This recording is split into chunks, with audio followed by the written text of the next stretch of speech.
কি টহল মারছি? তো টহল মারছো না, রান্নার দিকে আমাকে ঢুকিয়ে দিয়ে কাজ করছো। কাজ করছি না বা তোমার সঙ্গে ঝগড়াই করবো এখন আমি। আমার কাজ বেরোতে হচ্ছে, ফালতু কথা বলিস না।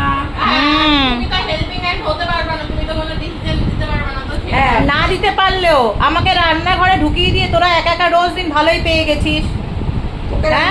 তোকে রান্নাঘরে ঢুকিয়েছি, তাছাড়া আবার কি? তুই রান্না না করলে আমরা আবার এসে খাবো কি? কাজগুলো যে আমি ওই তো রান্নার মাসি রাঁধুনি রেখেছো। না না, ছি ছি ছি, আমার মেয়ে হয় এটা। হ্যাঁ, রান্নার মাসি রাঁধুনি। এটা আমার সোনা মা না, সোনা মা হওয়ার দরকার নেই।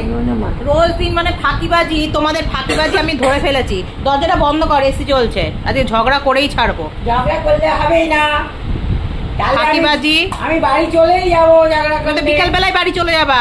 ওই তো বাবুও বললো যে রোজ দিন ভালোই পেয়েছে, এখানে এসে খালি টহল দেয়।